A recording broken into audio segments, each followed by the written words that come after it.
तो इस तरह ना इसकी सारी कॉस्ट आ गई, ठीक है, ए की भी आ गई, बी की भी आ गई, सी की भी आ गई, ठीक है।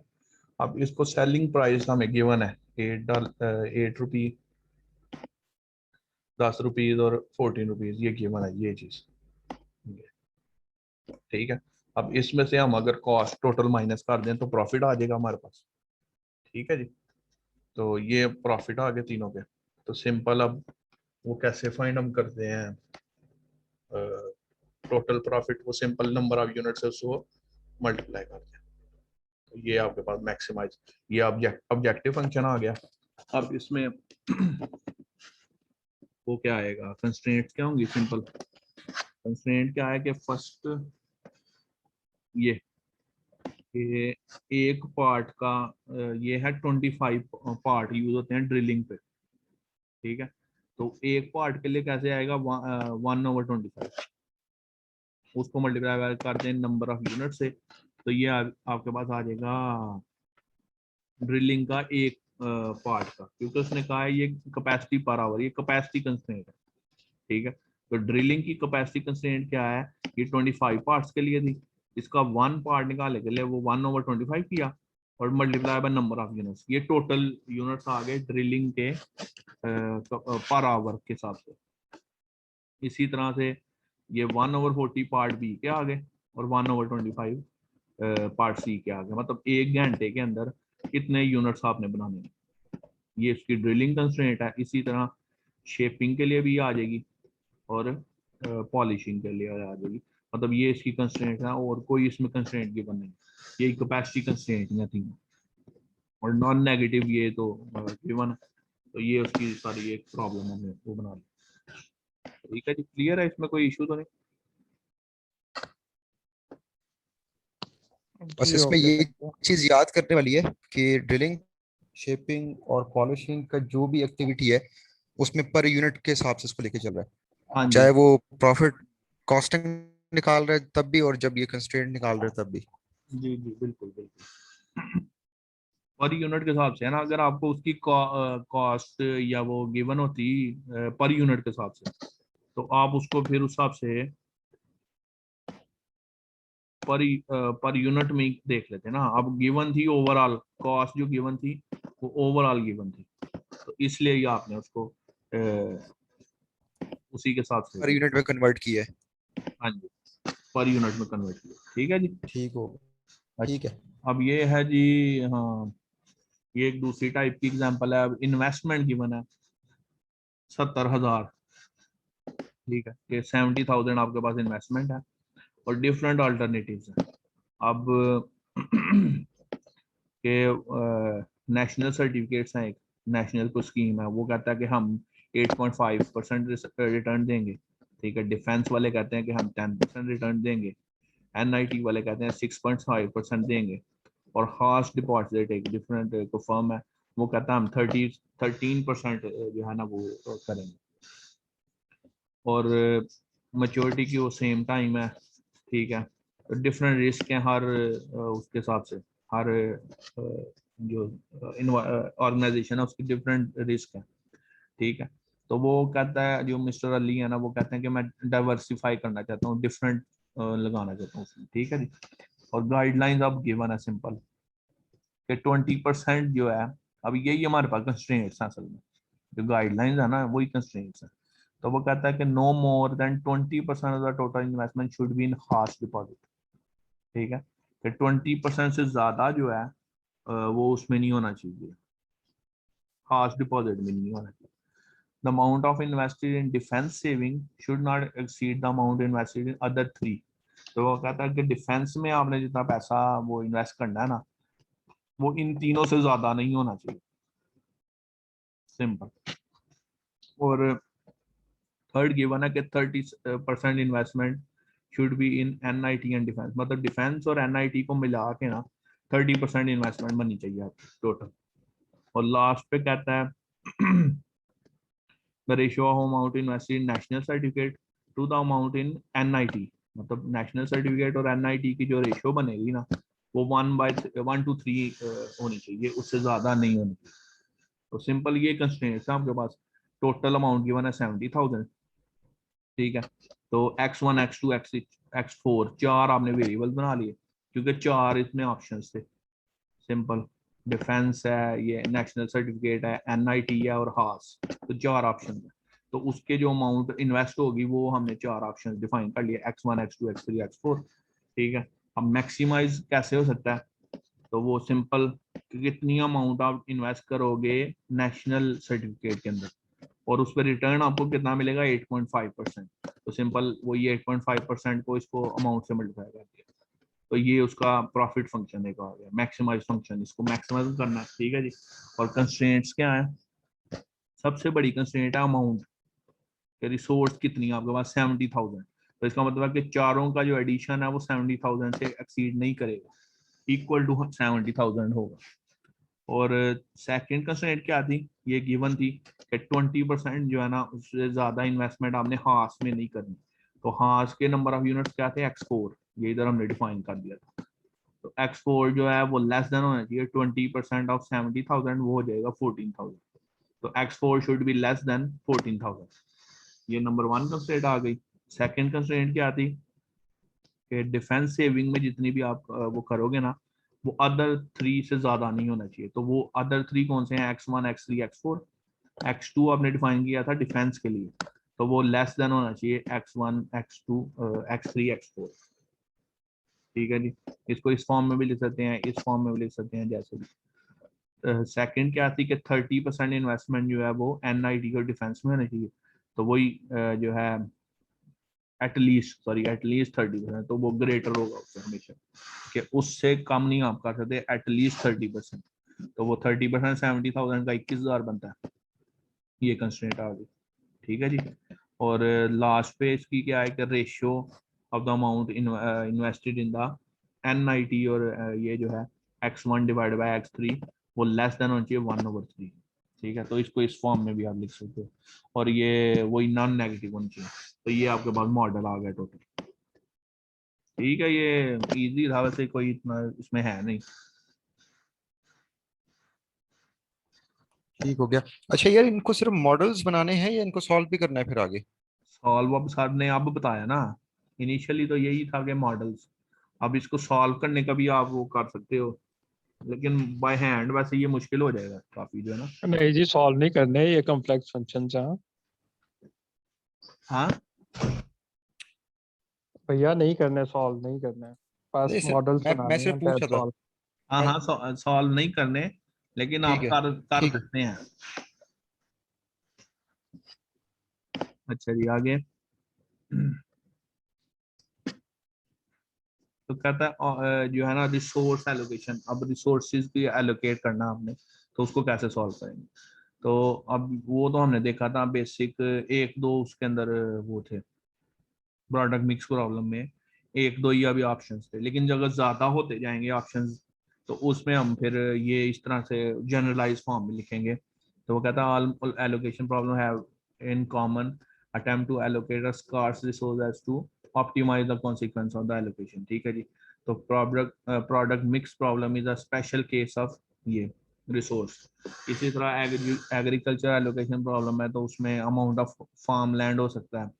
ठीक है। पोर्टफोलियो सिलेक्शन वो है, उसमें इन्वेस्टर सिलेक्शन के डिफरेंट ऑप्शन हो सकते हैं। तो हम क्या उसमें कर रहे थे, बेसिकली मैक्सिमाइज प्रॉफिट कर रहे थे। प्रॉफिट कैसे मैक्सिमाइज होता है कि प्रॉफिट ऑफ आई, मतलब वो जिस वैल्यू पे आप हो, जिस उसका प्रॉफिट है, ठीक है। और number of units of X of I, मतलब जिस प्रोडक्ट का प्रॉफिट पर यूनिट आपको गिवन है, उसको नंबर ऑफ यूनिट से आप मल्टीप्लाई कर दोगे। सिंपल।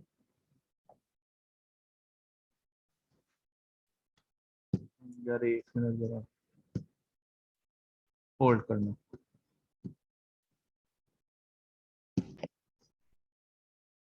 अच्छा जी। तो प्रॉफिट फंक्शन हम कैसे निकालते हैं, सिंपल, उस प्रोडक्ट का हम profit multiply by number of units कर देते हैं। ठीक है जी। तो इसको एग्जांपल से ही वैसे करते हैं, एक मिनट फिर समझ आएगी ये। अब ये कैसे करना है, वो अब गिवन है सिंगल प्रोडक्ट में जो कंपनी है वो बना रही सिंगल प्रोडक्ट है, लेकिन डिमांड उसकी वेरी कर रही है हर मंथ के अंदर।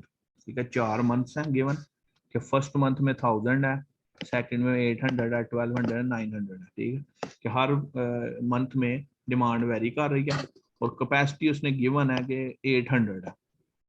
रेगुलर टाइम के अंदर 800 है, ओवर टाइम के अंदर 200 यूनिट्स है। तो इतने वो बना सकते हैं, उनकी कैपेसिटी की कंस्ट्रेंट है। ठीक है, और रेगुलर टाइम जो है वो कॉस्ट करता है 20 रुपीज पर यूनिट, और ओवर टाइम जो कॉस्ट करता है वो 25 रुपीज पर यूनिट। तो वो कहता है जो company can carry inventory to the next month, और होल्डिंग कॉस्ट जो है वो 3 rupees per unit per month है। ठीक है जी। तो demand has to be met every month. तो क्या वो कह रहा है कि डिमांड जो है ना वो आपने पूरी करनी ही करनी है। तो इसकी अब वो कैसे वो बनाएंगे। अब दो तरीके हैं, फर्स्ट वाला इसका देखते हैं। फर्स्ट उसने क्या किया है कि डिसीजन वेरिएबल, अब तीन चीजों पे आपने डिसीजन लेनी है। ठीक है, फर्स्ट ये है कि रेगुलर टाइम कितना क्वांटिटी आपने बनानी है। रेगुलर टाइम में आपने कितनी क्वांटिटी बनानी है 4 मंथ के लिए। तो आर ऑफ टी आ गया, मतलब टी क्या है 1 2 3 4, 4 उसकी वैल्यू डिफरेंट हो सकती है। इसी तरह ओवर टाइम में हमने कितने यूनिट्स बनाने हैं, वो आ जाएगा ओ ऑफ टी। और आई ऑफ टी क्या है कि कितनी इन्वेंट्री आपने कैरी ओवर करनी है। ठीक है जी, ये 3 यूनिट्स पे, इस पे हमने डिसाइड करना है कि ये क्या क्या होंगे। और मैक्सिमाइज आप सॉरी मिनिमाइज करना है, क्योंकि कॉस्ट उसने कहा है कि मिनिमाइज करो। इस मतलब प्रोडक्शन के हिसाब से आपने कॉस्ट को मिनिमाइज करना है। तो वो कैसे होगा, सिंपल 20 रुपीज उसकी कॉस्ट है इसकी पर यूनिट की रेगुलर टाइम की। ठीक है जी। तो regular time R of T हमने डिफाइन किया था ना, तो आर ऑफ टी मल्टीप्लाई कर दो आप 20, आर ऑफ टी आप मल्टीप्लाई कर दो 20 से। ठीक है, क्योंकि रेगुलर टाइम की कॉस्ट 20 रुपीज है। ठीक है, इसी तरह से 25 रुपीज कॉस्ट है इसकी ओवर टाइम की, तो वो आपने मल्टीप्लाई कर दिया ओवर टाइम से। और लास्ट पे आ गया ये जो है इन्वेंट्री। तो इन्वेंट्री को 3 इंटू, अच्छा इन्वेंट्री जो है वो 3 है इसमें। ये इस वजह से है क्योंकि जो फर्स्ट आई जो है वो इन्वेंट्री कैरी ओवर है।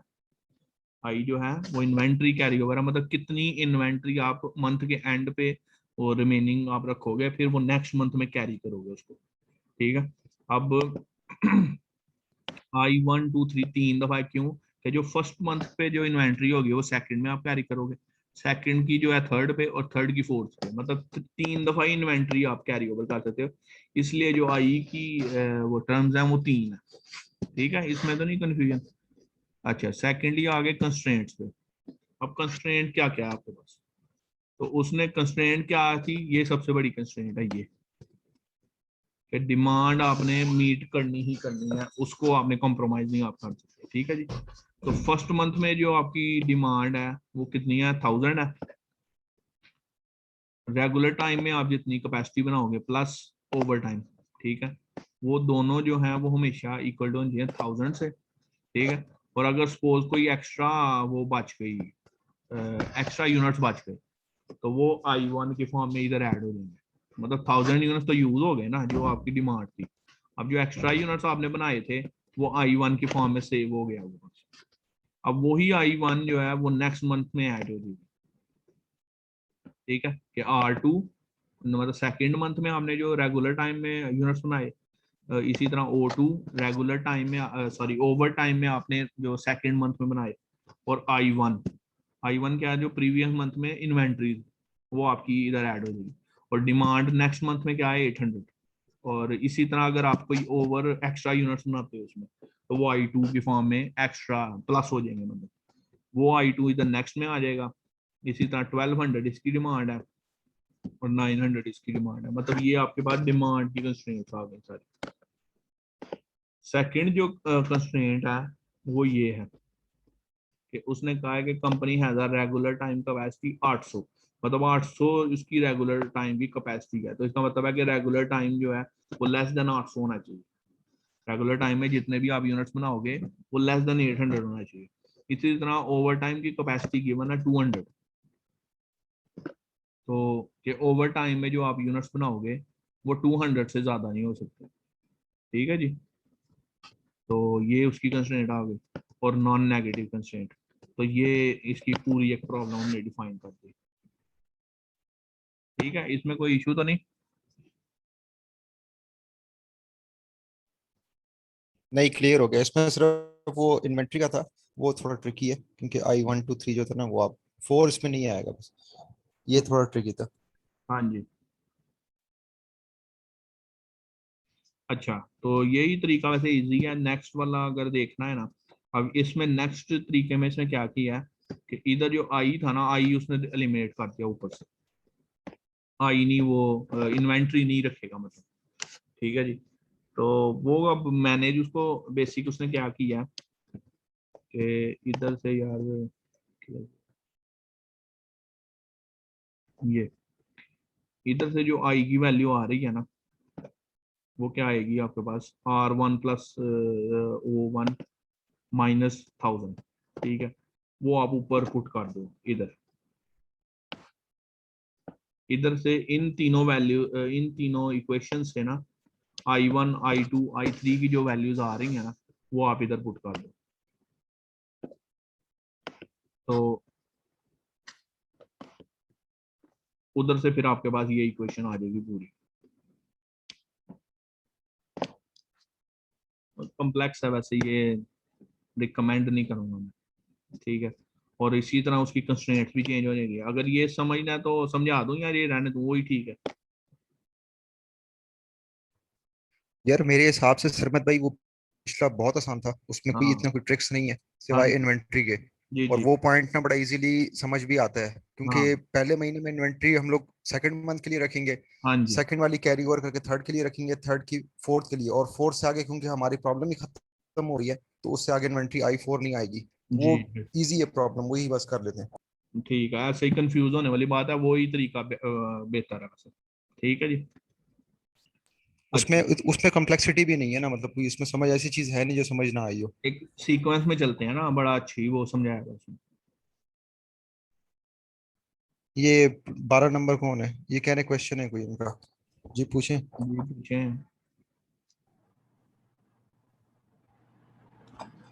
जी अस्सलाम वालेकुम।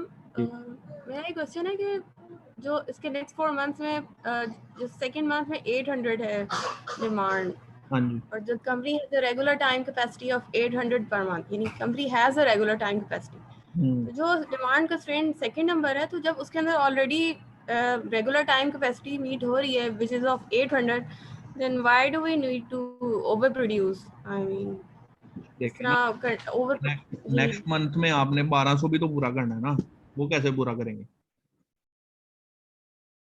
ये भी तो सोचे ना। पहले फर्स्ट फर्स्ट मंथ में आपने 1000 पूरा कर लिया कि 800 उधर बना लिए, 200 आपने ओवर टाइम में बना लिए, वो पूरे हो गए। नेक्स्ट मंथ में आप 800 ही पूरे पूरे बना लें, लेकिन नेक्स्ट थर्ड मंथ में 1200 कैसे पूरा करेंगे? तो यही तो सही, प्रॉब्लम सॉल्व, यही प्रॉब्लम सॉल्व करना। ठीक ठीक, थैंक यू। ठीक हो गया। तो यही जो अब जब आप इसको सॉल्व करेंगे ना पूरी इक्वेशंस को, फिर आपके पास R1 O1 और I1 की वैल्यूज आ जाएगी। तो वो आपके पास पता चल जाएगा कि इतने इतने यूनिट्स हमने प्रोड्यूस करने हैं, इसका वो सोल्यूशन होगा। अभी हम ये सिर्फ प्रॉब्लम को डिफाइन कर रहे हैं, प्रॉब्लम की इक्वेशंस बना रहे हैं। ठीक है जी। तो नेक्स्ट आ गया इसमें सिंगल प्रोडक्ट है लेकिन मल्टीपल पीरियड्स हैं इसके अंदर। ठीक है जी। तो suppose a production manager responsible for scheduling the monthly production level of a certain period, ठीक है, for 12 months। अब इसने 12 months तक उसको ले गया। ठीक है जी। तो कहता है टोटल डिमांड जो है वो गिवन है डी ऑफ टी के फॉर्म में। ठीक है, कोई भी डिफरेंट वेरिएबल उसकी डिमांड है। जैसे पिछले हमने देखा 4 मंथ की गिवन थी हमारे पास। ठीक है, cost of production of each unit, वही सी पी ऑफ टी, वो भी गिवन है। सी डिफरेंट हो सकती है। ठीक है, no setup of fix for, ये इसमें अजम्पशन इसने की है या गिवन है कि सेटअप कॉस्ट जो है ना कोई भी नहीं है इसके अंदर। सिंपल वेरिएबल कॉस्ट ही है जो नंबर ऑफ यूनिट्स पे डिपेंड करेगी।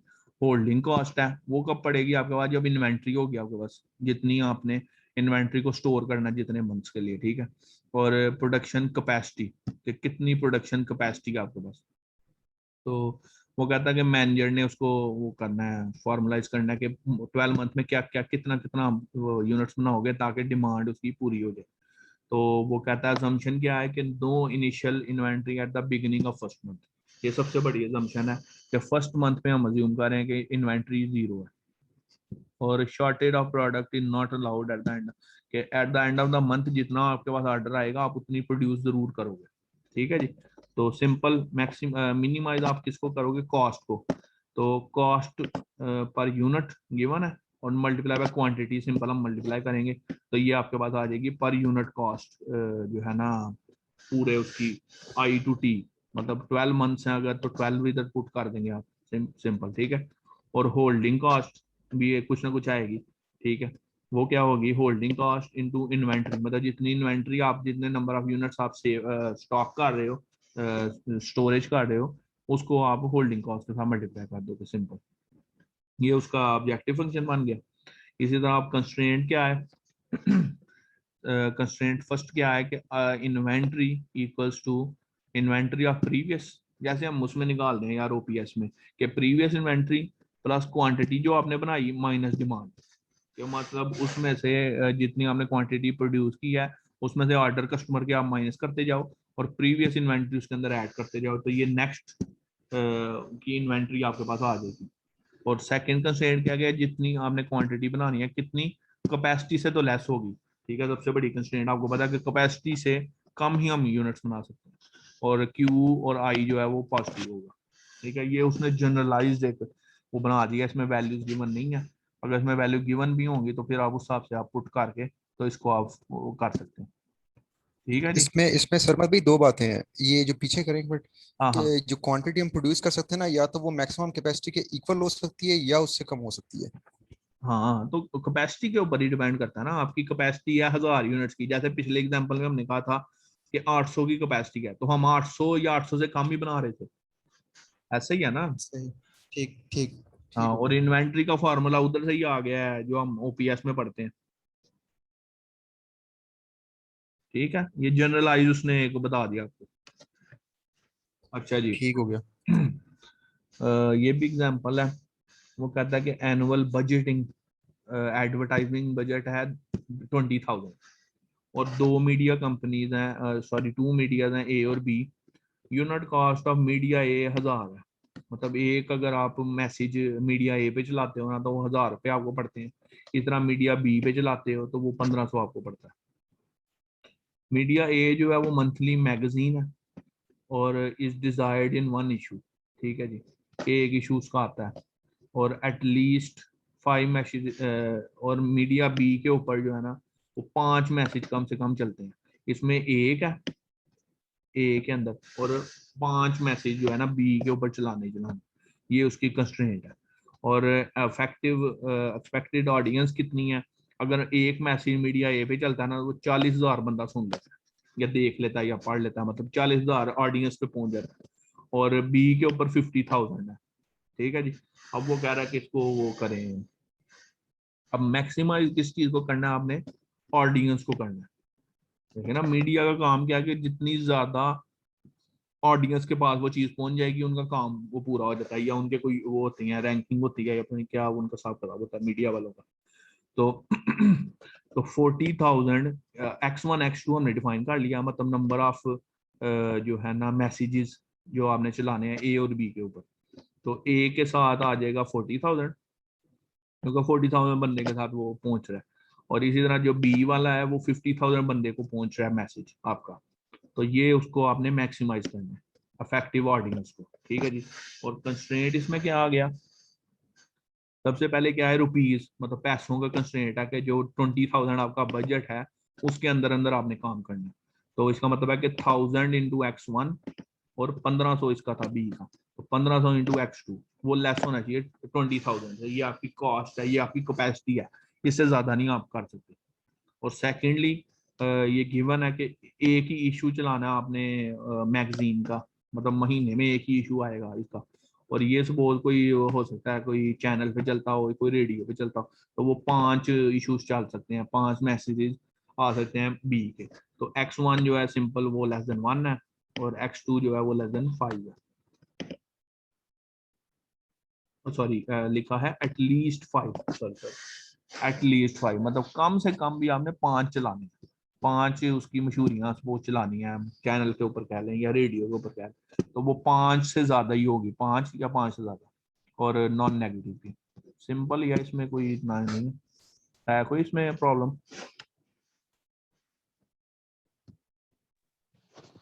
नहीं, ये भी नो जी, सिंपल इट्स ही ओके। क्या हुआ है? ओके जी, ओके।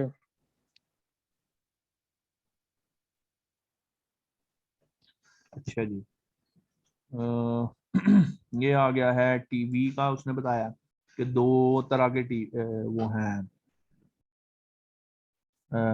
27 इंच, 2 तरह के टीवी हैं, एक है 27 इंच का, एक है 20 इंच का। तो ये जो है फैक्ट्री के अंदर प्रोड्यूस होते हैं, ठीक है। एट मोस्ट उसने कह दिया है 40, मतलब ये उसकी लिमिट है कि 40 से ज्यादा नहीं आप बना सकते 27 इंच वाले, और 10 जो है वो 20 इंच वाले आप मतलब इससे ज्यादा सोल्ड सेल नहीं कर सकते, ठीक है, ये उनकी लिमिट आ गई। और maximum number of working hour, अब 500 वर्किंग आवर गिवन है, ये भी उसकी कैपेसिटी कंस्ट्रेंट है, 500 से ज्यादा वो घंटे काम नहीं कर सकते, ठीक है जी। और 27 इंच का अगर वो टीवी बनाते हैं ना तो उसमें 20 घंटे लगते हैं, 20 इंच का वो बनाते हैं तो वो 10 घंटे उसमें लगते हैं, ठीक है। तो 27 इंच का अगर वो सेल करते हैं तो उनको प्रॉफिट होता है $120, इसके लिए उनका प्रॉफिट होता है $80। तो इनको आपको मैं टेक्निक भी थोड़ी सी बताता हूँ कि सॉल्व करने का यही होता है कि जैसे जैसे इसकी चीजें आपको पता चलती जा रही है ना, कि अब जैसे इधर गिवन था एटमॉस्फेयर, तो इनको लहदा लहदा लिखते जाएं ताकि आपको बार बार उसको पढ़ना ना पड़े, पूरी प्रॉब्लम को बार बार पढ़ना ना पड़े, ठीक है। तो इधर से ही आपको अक्सर स्टेटमेंट से ही पता चल जाता है कि इसकी कंस्ट्रेंट क्या है या इसकी मैक्सिमम किसको करना है आपने, ठीक है। अब ये इसने जैसे गिवन था कि maximum number of work hour available, तो ये आपको पता चल रहा है पढ़ के ही कि 500 आवर से ज्यादा वो काम नहीं करेंगे, तो ये कंस्ट्रेंट है, ठीक है जी। अब X1 क्या है, number of units of 27 inch TV, ठीक है। X2 क्या है, 20 इंच टीवी, ठीक है जी। इतने इतने उसने बनाने हैं। और मैक्सिमाइज आप क्या करोगे, वही प्रॉफिट ही आपने मैक्सिमाइज करना है क्योंकि प्रॉफिट के फॉर्म में ये गिवन है। तो 120 इंटू X1 और 80 इंटू X2 वो मैक्सिमम होना चाहिए। और कंस्ट्रेंट क्या है, पहली कंस्ट्रेंट क्या थी कि वो 500 यूनिट्स, सॉरी 500 घंटे हैं उनके पास अवेलेबल, तो वो कितने 20 आवर्स को लगते थे और 10 आवर इसको लगते थे, तो वो सिंपल उनको मल्टीप्लाई करते लेस देन 500। और ये इधर भी गिवन था एक ये कि एट मोस्ट जो है वो 40 यूनिट्स आपने बनाने हैं, तो वो भी 40, और इसके गिवन थे 10, तो ये आ गया 10, तो ये हो गया इसका, ठीक है। इसमें कोई प्रॉब्लम? ओके जी, ओके, ठीक है।